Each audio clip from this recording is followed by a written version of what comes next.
The Windy City played host to a full house at Glory 38 Chicago. The night was dominated by the light heavyweight and heavyweight divisions. The welterweights also provided nonstop action as one former tournament contender champion and one hometown hero fought to get back into the title picture.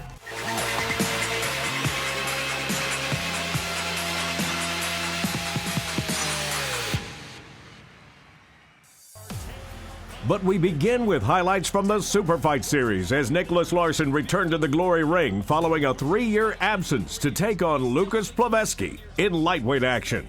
Let's take a look at some of the highlights from the first bout of tonight. It was all Nicholas Larson really utilizing his boxing and his knees and constantly mixing up his punches. And as Plaveski shelled up, those knees were coming right up the middle and doing a lot of damage. And he just continued that pace and constant pressure where he wanted to show that he's back as a top contender, and he really showed that that layoff of 3 years really didn't do much to his condition, his mindset, and he's ready for the next step in his Glory career. Ladies and gentlemen, after 3 rounds of kickboxing, we go to the judges' scorecard. Here now are the totals. All 3 judges scored about the same, 30-27, a unanimous decision for your winner, Nicholas Larson. Up next, highlights in the welterweight division as local favorite Daniel Morales took on Pavel Jędrzejczyk, where both men were looking for their first win in Glory. Daniel Morales and Pavel Jędrzejczyk, you can't ask for more from 2 fighters in the ring. No, and they constantly threw nonstop all through 3 rounds, and it seemed like the early damaging shot from Morales was that uppercut, but Pavel Jędrzejczyk just kept coming forward, and he did eat some good shots, but kept coming forward, pressuring himself and constantly throwing those 1-2 punches and low kicks, counter left hooks. So that aggressiveness of Jędrzejczyk made it very difficult for the judges to score, and I have no idea which way the judges are going to shoot this, but both guys constantly back and forth action, countering off of each other, making it very difficult to decide who tonight's winner is and who will have their first winning the Glory ring. Ladies and gentlemen, once again, after 3 rounds of kickboxing, we go to the judges' scorecard. Here are the totals. Judge Mason and Judge Pachillo score the bout 30-27. Judge Janicek scores the bout 29-28. All for your winner by unanimous decision, Daniel Morales. Keeping with the welterweights, next up saw number 5 ranked Myrtel Groenhart of the Netherlands take on number 7 ranked and the always dangerous Tong Chai, making his second appearance in the Glory ring. The fight was close for 2 rounds, and heading into the decisive 3rd round, it was anyone's fight to win. Plenty to like so far tonight. Round 1 of this contest was fantastic. They slowed down in the 2nd round, but here we are in the 3rd and final round. Important to note that Tong Chai was deducted a single point in the 2nd round. So even if you run round 2, Joe, it was a 9-9 round. Yeah, the first round was close, but it was Myrtle really doing a good job at the end after he got hurt. But I still don't understand why Tong Chai's strategy is to continually throw knees in the clinch. He was doing so much good damage on the outside with his kicks.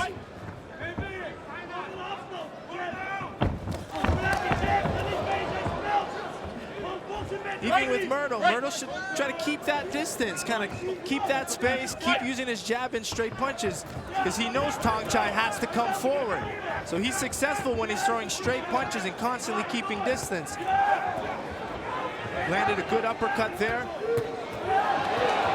When it comes to punches, Groenhart will win this up. There's a left hook that sends Tong Chai down. That's what Myrtle needed to do. Get on the inside and land those punches. 6, 7, 8. Gloves up. Gloves up. Fight. The Thai Terminator's down but not out as the Predator from Holland hones in. Myrtle's utilizing those uppercuts and hooks. Down he goes again.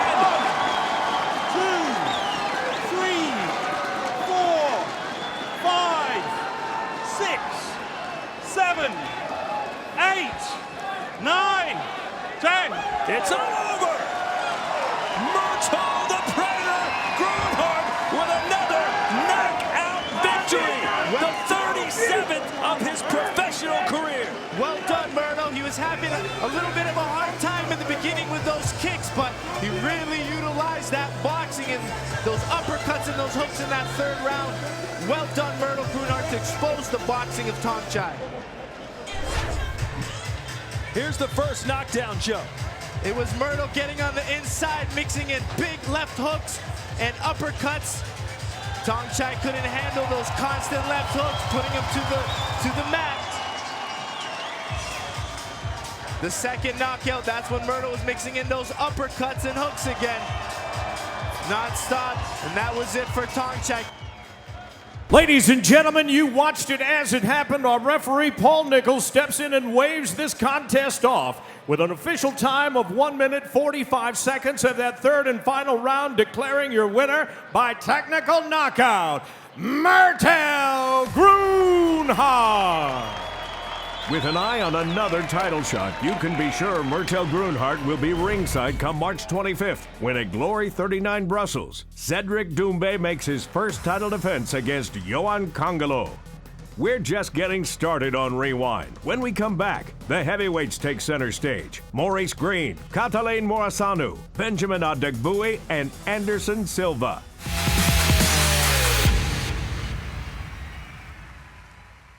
Saturday, March 25th at Vorst National, the world's elite kickboxers descend on Brussels for Glory 39. 2 title fights as newly crowned welterweight champion Cedric Doumbé defends against Yohan Kongolo, and lightweight champion Sinichai takes on Dylan Salvador. A featherweight contender tournament and heavyweight muscles in Brussels as Guto Innocent clashes with Jamal Big Ben Sadiq, and Hezdi Gerges takes on Chai Lewis Perry. Glory 39 Brussels, live from Vorst National, March 25th. Don't miss it. The Superfight Series ended with a couple of classic heavyweight battles. First up, newcomer to Glory, Catalin Morasanu of Romania. He took on American Maurice Green, but to his surprise, the crowd was filled with Morasanu's fellow countrymen. 2 big power punchers collide here in Chicago. Morasanu is the first southpaw of the night so far. But Maurice says he needs to keep distance, and he's got some knees waiting for Morasanu as he comes in. But there's that wild get on the inside power style of Morasanu. And look at who's opening up. He's trying to mix in the body shots, and that's what he needs to do. And he caught Mo Green coming in. Yeah, there's Green trying to use his knees.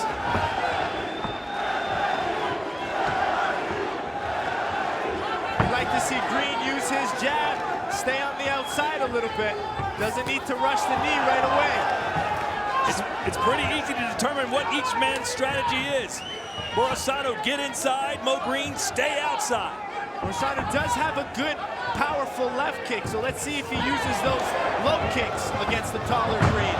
The straight right connection, Mo Green. And Mo Green's willing to trade. I don't know if this is a smart thing to do. The Carpathian Death wants this kind of wild brawl. Yeah, he says Morasanu throws really wide, which is like looping punches, so he needs to throw punches down the middle. Inside leg kick there for Morasanu. Another good shot for Green is that uppercut. Morasanu's used to fighting big, tall heavyweights. In fact, he seems to enjoy it. He's beat one of my idols in the sports, Gary Goodrich. We've already got blood coming out of the forehead now of Morasanu. A chance to breathe now for a few seconds at least. A little longer than Morasanu predicted. Mo Green covering up now. Good job of Morasanu to recognize the body shot being open. Let's go. Morasanu's face and nose tells the story of his life. He's been hit probably 10,000 times in the face. Green needs to stay patient, stay long with that jab. He needs to stay long with straight punches, then mix in his knees. Make Morasanu eat a few punches before he comes in. Oh, and Green's a little wobbly. He's ducking his head. He needs to stand upright. Can Morasanu keep this pace of power punching? Let's go. Morasanu admitted yesterday to us, listen, I am not the best cardiovascular athlete. I've got to end fights early. I got to win in the first round. Good block by Green there. Green can throw some kicks strikes of his own. His legs could probably reach Morisano across the ring. Good knee to the head. Finally landed for Green.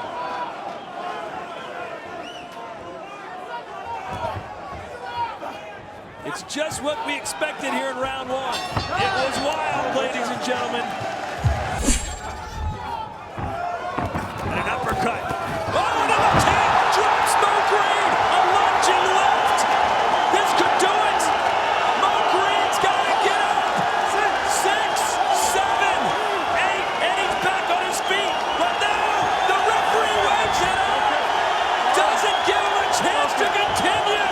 And the Carpathian Death strikes again. Maurice Green was rocked pretty badly. I don't mind that stoppage from the referee, but Joe, I gotta disagree with you. This is the heavyweight division. If you get up, you're walking around.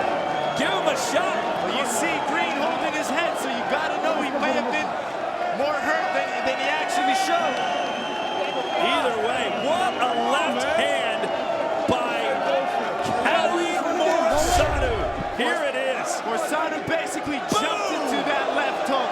All of his weight clipped the chin of Green. And look at the grimace on the face of Green. That hurt. And Green was starting to get confident. And then boom!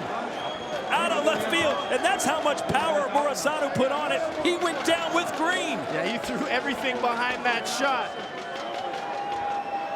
Ladies and gentlemen, you watched it as it happened. We have an official time of just 23 seconds of that second round. Referee Dave Smith steps in and waves it off for your winner by technical knockout, Catalin Morisano.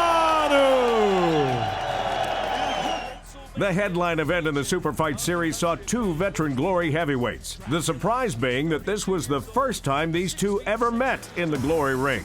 Number 2 ranked Benjamin Adegbuyi was making his 10th appearance, while 9th ranked Anderson Silva his 14th. This is going to be a lot more technical, and you're going to see Adegbuyi really try to establish those straight punches. I'm very curious to see how Anderson Silva is going to react to those. Both these fighters prefer to ease into the fight, unlike our last fight, where they just came out guns blazing. Todd Grisham, Joseph Valtellini, Whitney Miller with you here from the rocking Sears Center in Chicago. This is our main event on the Glory Super Fight Series. Anderson Silva in the black gloves and Benjamin Adegbuyi wearing white. So already you see the output of Adegbuyi slowing down. That means they respect the counterpunching of Broddick. Especially in the first few rounds where Broddick's has all his energy and full power. That's why Adegbuyi's staying very tight and technical. Adegbuyi's so big, strong, and powerful. He is a specimen, but don't expect Silva to be intimidated in the least bit. He's faced the best of the best for sure. Yeah, and Anderson Silva's really good at attacking that liver, so you're going to really see him mixing that left hook to the body and left kicks to the liver. He had a beautiful left kick liver knockout against Gordon Help at Glory 32 Virginia. There he goes, attacking that liver with that left hook. Adegbuyi coming off a tournament victory in Nice, France. He won twice in one night, but a nice connecting, I believe, left hand from Anderson Silva, best punch of the round. Yeah, Anderson Silva's doing a really good job. But it's Adegbuyi really trying to use his counter-punching too, right back. There's an uppercut as Adegbuyi opens up a little bit. I think that punch from Silva got his attention. He's woke now. Remember, Adegbuyi's training partner is Rico Verhoeven, and Rico Verhoeven beat Anderson Silva with low kicks, so Adegbuyi might utilize the low kicks as the fight progresses.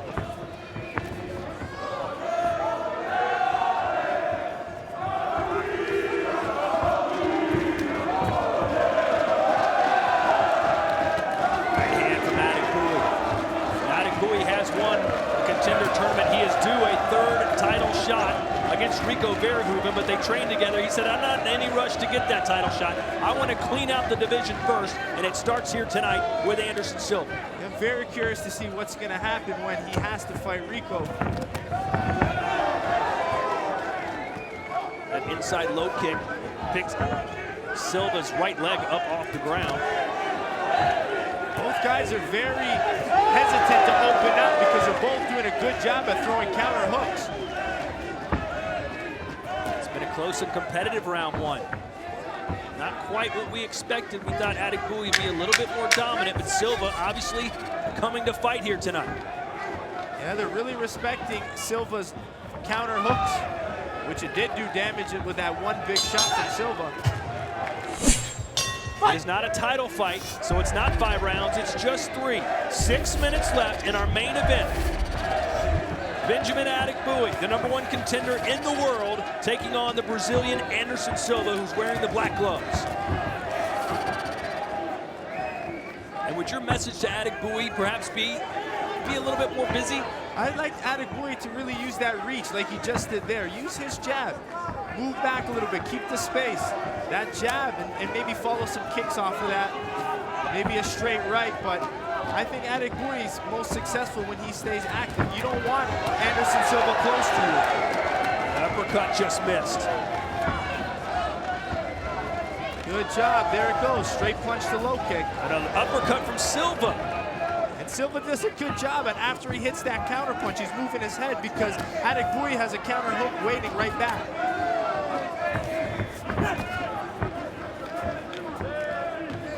Those low kicks are open for Adegbuyi, so you're going to see a lot of punch-to-kick combinations now. And Silva walking in with his hands down. You don't see that a lot from him.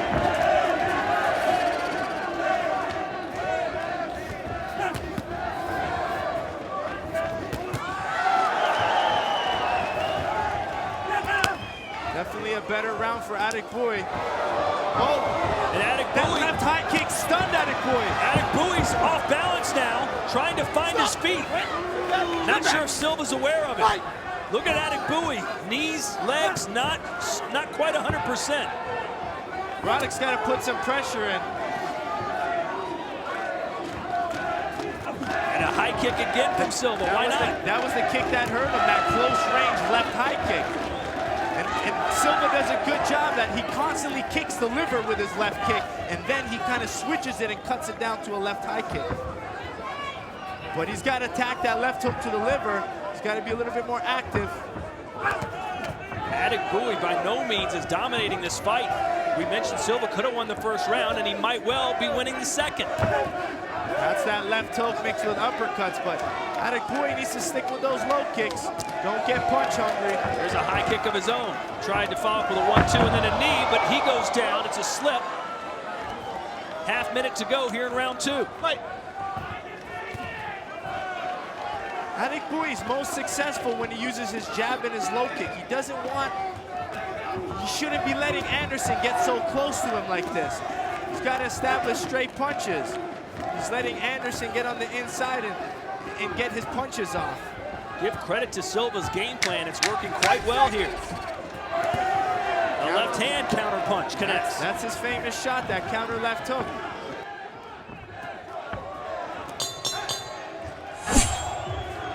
The Romanian fans on their feet trying to rally Adegbuyi. 3 minutes to go. Our main event here on the Glory Super Fight Series. Let's go. Fight! Adegbuyi coming out with some urgency. Dennis Crowell's probably telling him, you got to be more active. And there it goes, low kicks.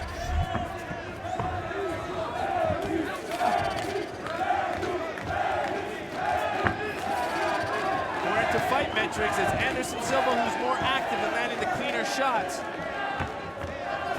The good and bad about Glory Kickboxing, it's only 3 rounds. There's not much time to turn things around when they're not quite going the way you planned, and things aren't going how Adegbuyi had hoped. Adegbuyi's now attacking the back leg, the inside back leg, and that's how Rico was able to finish Anderson Silva. A nice knee there, sticks inside from Adegbuyi. That's what Adegbuyi needs to do. He doesn't need to fight boxing with boxing. Beautiful pressing kick. Fakes the high kick, comes around with the outside of his left foot. And a right hand there from Adegbuyi. Into the body. And an inside low kick. He's definitely caught his second win. He's doing a good job at doing damage with those punches and kicks.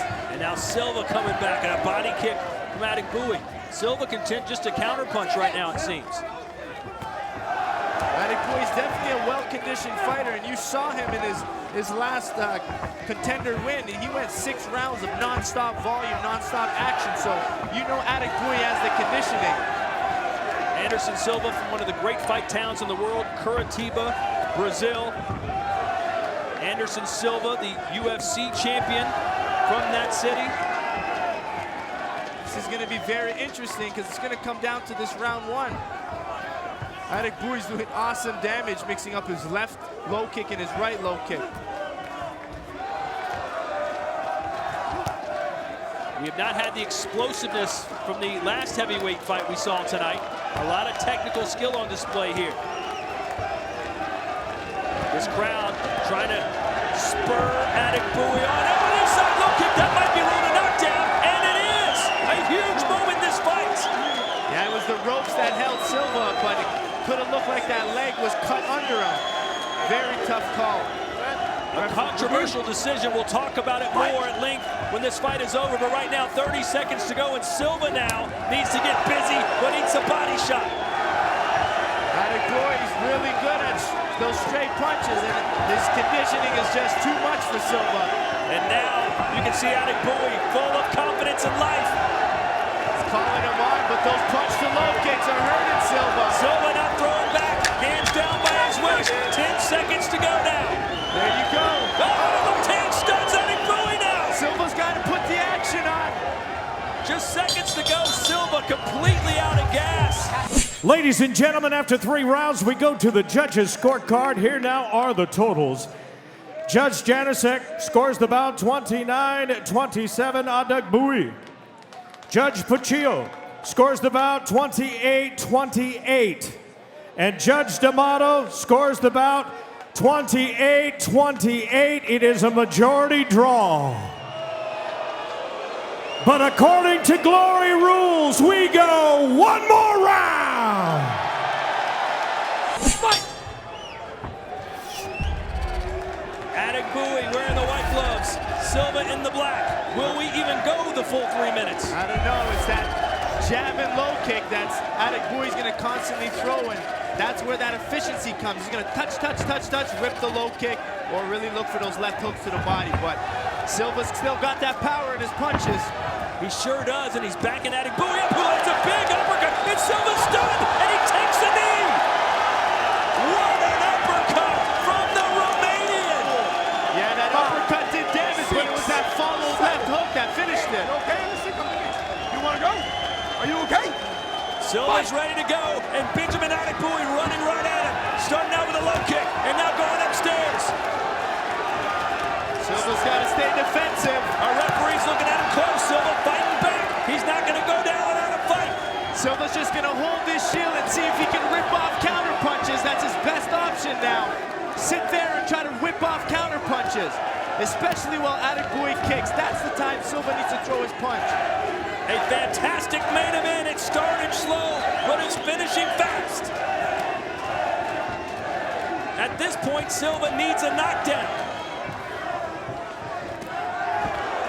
Adegbuyi taking a big breath, and then another uppercut. Silva looked like he got frozen there for a second. I don't know how much he has left. He just missed that right hand. Silva's hands are down. He was doing better when he was against the ropes, Joe. Yeah, he needs to stay against the ropes. I think that's his best option, because this way Adegbuyi just keeps creating space and using his low kicks. A lot of heart being shown by the Brazilian here in our main event. He's still landing his own punches. He slipped in a few uppercuts. But Adegbuyi is going for the KO shot. And a right hand from Silva grazes the temple. The crowd chanting, Benny, Benny. And now look at Silva still coming forward though, Joe. Yeah, that just shows the heart and the experience of Silva. He's been at taking shots from some of the best, and you gotta think he's even fought Daniel Guida, one of the best low kickers in kickboxing. So 30 seconds for Silva to come up with something magical here. He's anticipating those low kicks. Silva's really relying on his uppercuts on the inside. Adegbuyi told us how fit he was.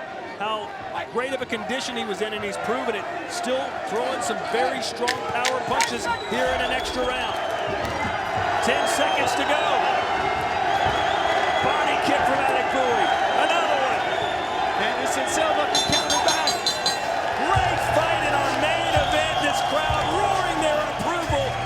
Ladies and gentlemen, after an extra round, we go to the judges' scorecard. All three judges score the bout, and that round the same. 10-8 for your winner, Benjamin Adekbue. With the victory, Adekbue runs his glory record to 8-2, with both losses coming in title fights at the hands of reigning heavyweight champion Rico Verhoeven. Will 2017 see a third title match? We'll just have to wait and see. Later on Rewind, Artem Bakhitov puts his light heavyweight belt on the line against rival and nemesis Salo Cavallari. But up next, the light heavyweight contender tournament. The winner earning a future title shot.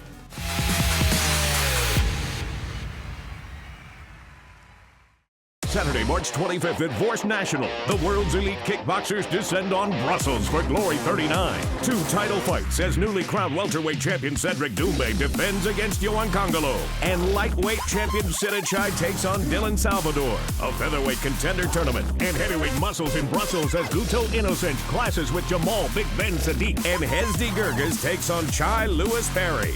Glory 39 Brussels, live from Vorst National, March 25th. Don't miss it. 3 of the top 10 light heavyweights did battle for the right at a title shot, with the winner of Bakhitov Cavallari. In semifinal 1, 12th-ranked Brian Collette fought on short notice against 6th-ranked Zinedine Hammerlane. Get ready for these highlights. They're pretty entertaining, Joe. Yeah, the first round was more of Zinedine catching his distance, using his punches, and scored a good knockdown. Just as you thought it was over, though, Collette did a good job at coming back with some showboating from Hammerlane, but ultimately it was that big right hand by Hammerlane that knocked Collette right out. Ladies and gentlemen, this bout comes to an end. 2 minutes and 46 seconds of that second round ruled a knockout for your winner. Now advancing to the tournament final, Zinedine Hammerlane. Our second semifinal saw 7th-ranked Ariel Machado take on 8th-ranked Daniel Ilunga. Here's our highlights from Machado versus Ilunga, Joe, and a little bit of controversy for sure. Yeah, it all came down to that knockdown, but there was a lot of good exchanges happening both ways. The cut on Machado's head from that headbutt, but Machado did a good job at really coming forward, and there was that constant pressure of throwing hooks, and he found a lot of success with that right hand and looping those punches over. But Ilunga just kept showing that tough style that he has and kept coming forward and eating those punches. And there's that controversial knockdown from that late reaction fall or slip, whatever you want to call it. But that could have been the deciding factor in that fight. Ladies and gentlemen, after 3 rounds of kickboxing, we go to the judges' scorecard. Here now are the totals. Judge Winter and Judge Mason score the bout 30-26. Judge Caldwell scores the bout 30-27. All for your winner by unanimous decision. Now advancing to the tournament final, Ariel Machado. With a title shot on the line, Zinedine Hammerlane of France took on Brazilian Ariel Machado. Fight! A world championship title opportunity is on the line. Hammerlane in the white gloves, Machado in the black. Let's see if Zinedine can use those knees as he did at Glory 32. If you're just joining us, Hammerlane with a knockout win in his opening bout. Did not expend a ton of energy to get it done. Machado in a much more brutal encounter in his victory over Daniel Ilunga. Sometimes it's fitness that can make all the difference. Oh, nice inside leg kick there from the Brazilian.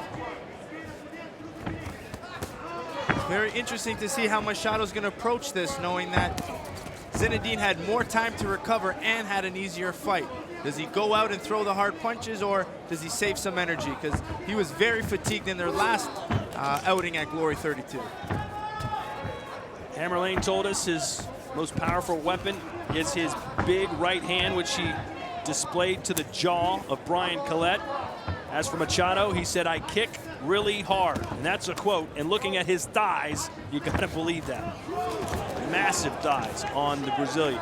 He likes to kick, but he's relying a lot on his heavy and strong punches on the inside, constantly looping them over, which is a good shot to throw against the taller Zinedine.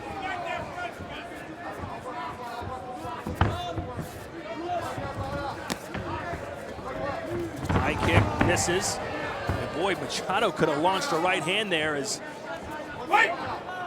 Hammerlane was backed against the ropes with both gloves up. Looked like a crucifix.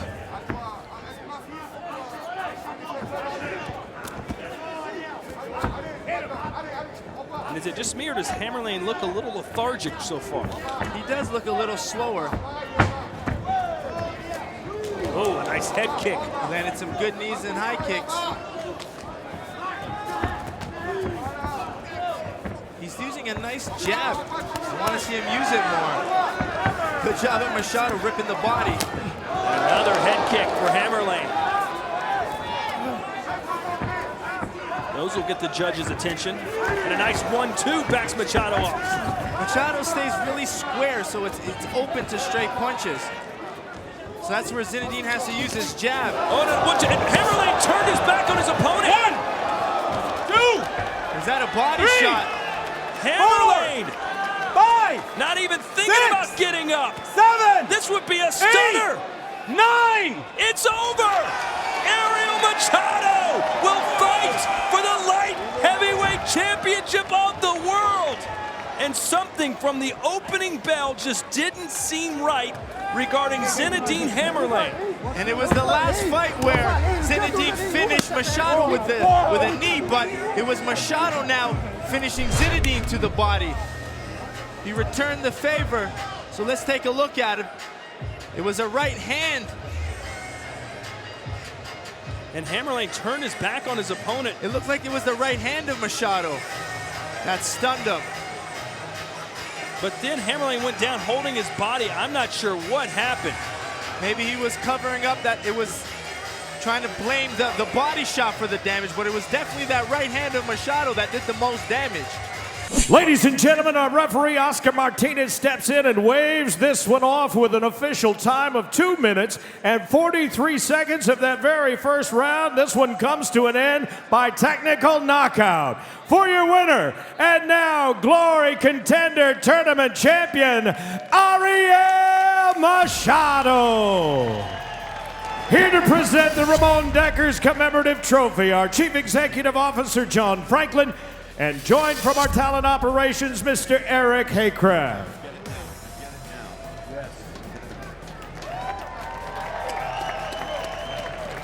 In stunning fashion, Ariel Machado took home the Ramon Deckers Trophy, advanced to #1 in the light heavyweight rankings, and now awaits the winner of Artem Bakhitov and Salo Cavallari. And speaking of the light heavyweight championship, that comes up later. But up next, hometown hero Richard Abraham takes his undefeated record back into the glory ring against the brash and cocky Antoine Pinto.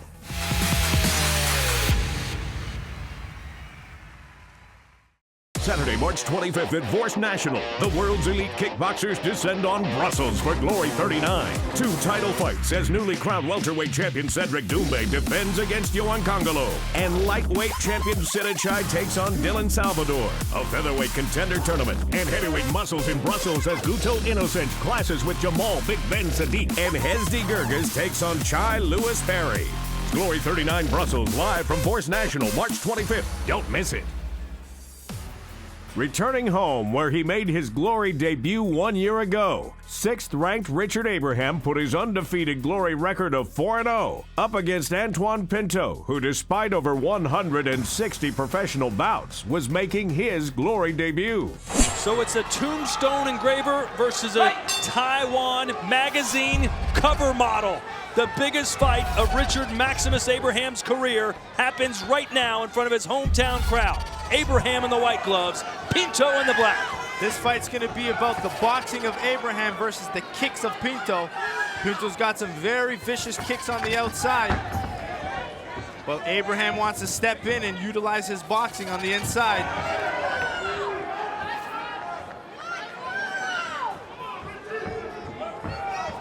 Certainly a lot of nerves going through the body now of Abraham. So much pressure on him to perform with so many friends and family in attendance. Pinto as relaxed as can be. And that's the Muay Thai style. Because they're so experienced, they do a good job at staying very relaxed. But what Abraham has to really do is when he's on that inside, he has to utilize his boxing. And Thai fighters don't really get head-to-head boxing styles, but he has a coach where he's been developing his boxing for a long time, so he's prepared for that boxing range. And don't forget, Richard Abraham is trained in Thailand as well. In fact, he was the first American to fight and win at the new Lumpini Stadium. He even spent, I believe, 2 weeks in Thailand preparing for this fight. You saw that Pinto says his left kick is better than his right, and his right ain't too shabby. No, he mixed in some good right high kicks. Very good at mixing in levels and different sides. Who did you like in that opening round, Joe? That's a very tough round for me to call, but if you're looking at what did the damage, is very similar. But it looked like Pinto's kicks and with spectacular scoring could have given him the edge. So far, when Abraham does manage to get inside, he hasn't been able to land a big power shot. And what's a little sneaky move Pinto does is he hits the inside leg of Abraham, which makes it hard for Abraham to set his feet and get power in his punching. So those quick inside left kicks of Pinto. Abraham has to figure out this puzzle that is Antoine Pinto, and he doesn't have a lot of time left to do it. A round and a half here. I liked when Abraham was really looking that left hook to the body, and he did land some good low kicks in the first round. That kick missed, which allowed a little space for Abraham to close the distance, which he does, but again, it ends up in a clinch. But those little knees in the clinch actually add up in damage. You can see the redness on Abraham's ribs. Could be from the kicks, could be from the knees. It's looked a lot like a Muay Thai fight so far, and that favors Pinto. It's the kicks are slowing down the output of Abraham. But that's what Abraham needs to do right there. If he's gonna eat a kick, keep coming forward, throw your hands, counter right away. Let go. If the guy's gonna clinch, you gotta be right away. You clear? Come on, fight.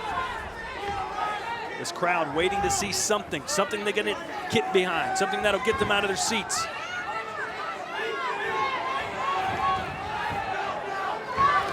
Abraham downstairs. Attacking the body is good move. Abraham's attacking the body with punches, Pinto with knees. And then Pinto with a rare punch that connects to the jaw. But the clinch happens because Pinto, that's his way of defending punches. He can stay outside, move and exit, or he closes distance to avoid the boxing. He's not going to stay in the punch range of Abraham, and that just shows his experience.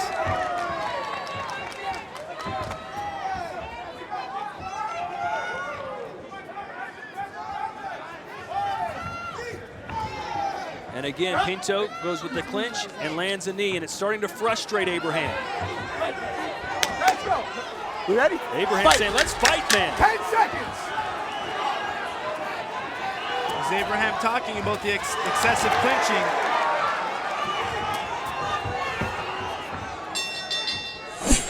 So it's the third and final round. Abraham in the white gloves, Pinto in the black. The first round was close. The second round appeared to lean towards Pinto. Total strikes landed 41 for Pinto, 20 for Abraham. There's the low kicks. He needs to go back to them. Good job, Abraham. But there's that vicious left kick of Pinto that's really hard to get around.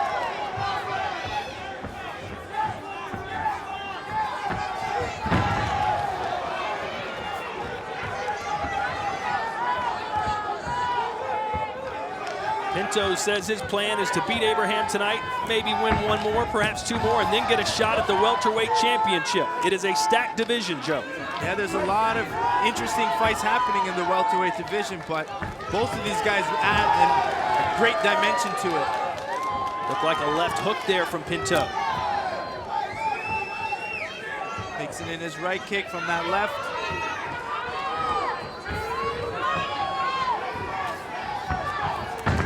It looks like Abraham's trying to slip those kicks and come back with punches of his own. And wisely, Pinto to the clinch, lands Back some up. knees, Let's go. Back up. and forces our referee to separate them. A minute and a half to go here in round 3.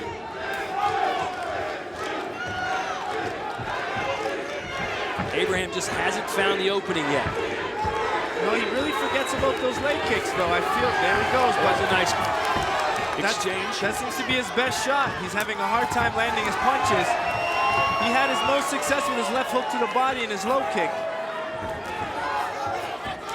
Pinto does a good job at mixing levels with his kicks. He'll try to attack the body, the arms, and then mix in high kicks. Good way to set up high kick knockouts. Less than a minute to go for Abraham.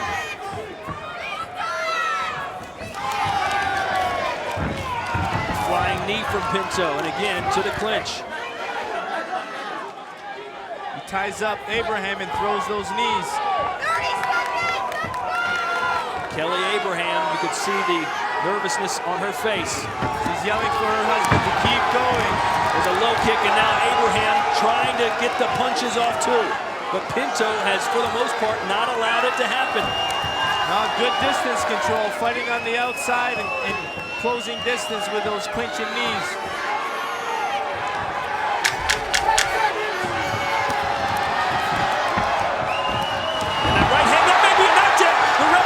It's a slip. That is a huge decision. That is a massive decision, Joe. It looked like it knocked him off balance. I'd have to rewatch that, but it was a good shot. He waited a little too long to get aggressive with his punches. He should have been throwing that aggressive style, countering.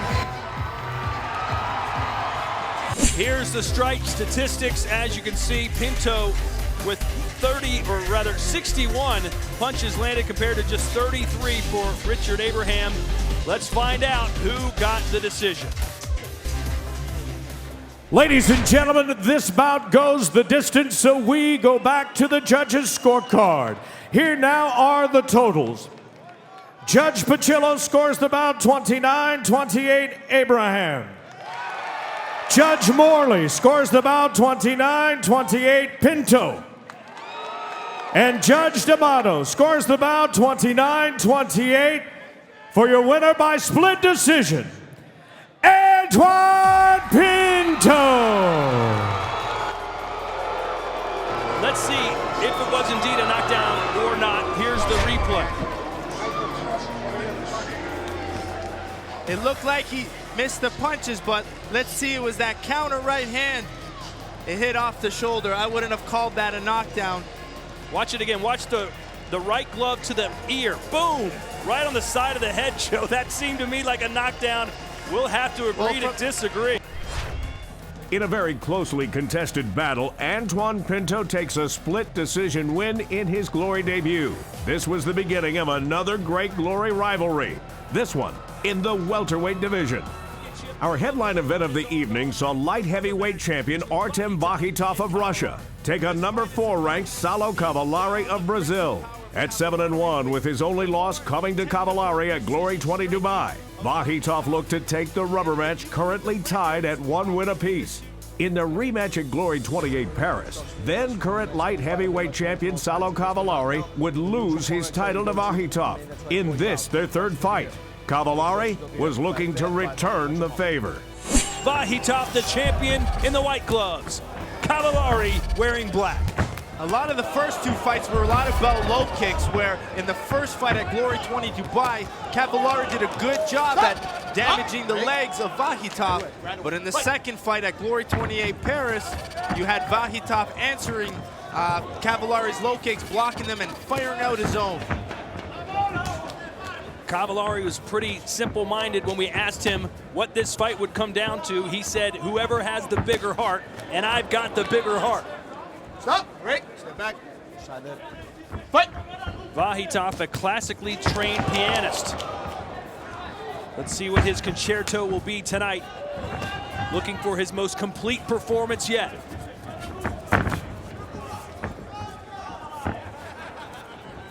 The way Vahitov stays in the pocket, he stays really, really defensive, and then he'll counter back, and they're both exchanging good low kicks and combinations. And Vahitov is checking some of those kicks as well. Some fighters will just stand there and eat them. What's your strategy on that? Well, I like to give them, but I really haven't had too many guys really attack my legs, but I'm always ready to block.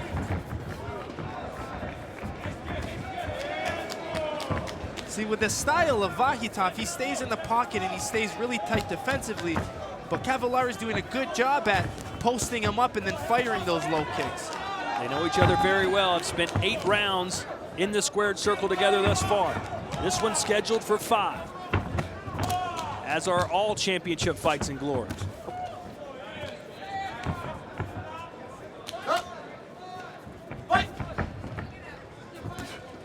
Vahitov fighting out of Kuzbaz, Russia. About 200,000 people live there. He's content to stay there, Joe. Some fighters travel to Thailand or travel perhaps to the Netherlands. Vahitov stays at home. Yeah, his family's there, his friends are there. He's content. He's obviously had a very successful team in camp behind him, so no need to change. He does enjoy coming to America, though. Said he'd perhaps like to come and stay here one day. Good job at Cavallari, really mixing in those punch and body kicks and low kicks. Cavallari from Brazil said he broke a lot of mirrors growing up, shadow boxing in front of him. Sometimes he'd let his hands go and break the glass. He'd love to break the jaw of Vahitov tonight. If he can connect with one of those powerful right hands, he might do it.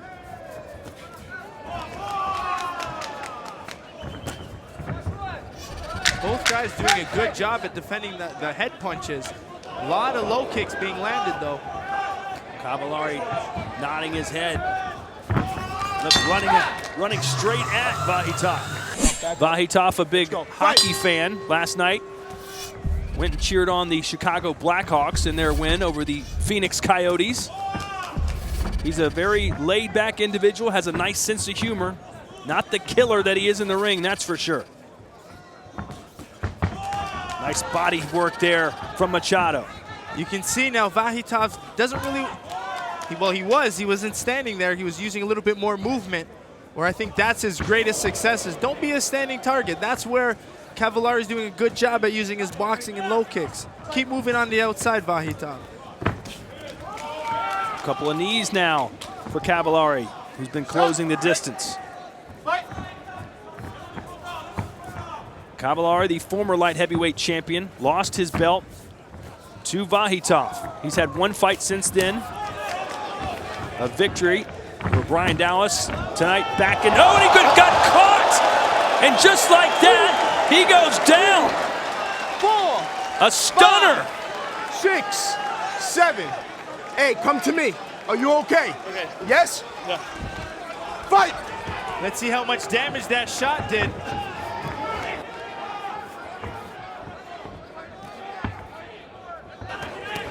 Might have been a glancing blow, though. Looked a little bit more like a flash, but Cavallari's coming back with combinations of his own. Oh, and again! What power from the Russian! 2, A right hook, or rather a right 4, cross. 5, Remember, 6, 3 knockdowns 7, in a round, 8. and it's Come over. to me. Are you okay? Do you want to fight? Yes, got it. Fight! A minute 20 to go, and Cavallari comes out running. Let's see what Vahitov's gonna throw. He's probably gonna wait to throw that right hand again. Smart move at being very patient. Vahitov, what a performance if he can polish this thing off in round 2. Stop, right? Right.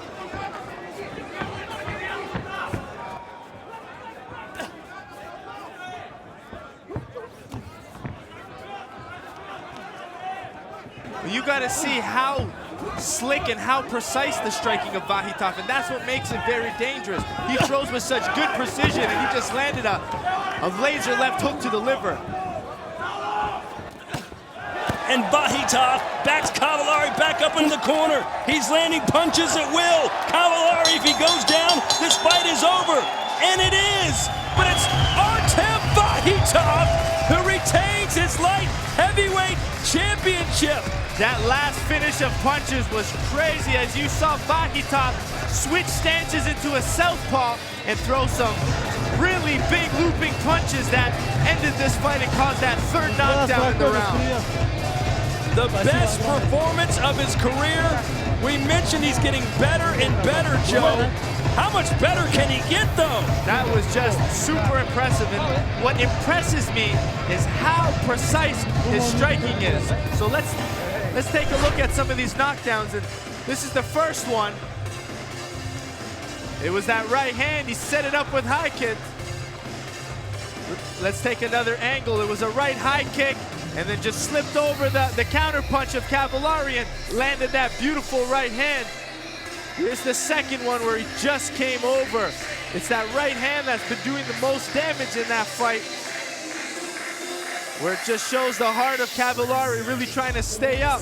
But this is when Vakhitov switched to southpaw and landed some good punches. Finally, where Chris Wagner had to step in and prevent Cavallari from taking any more damage.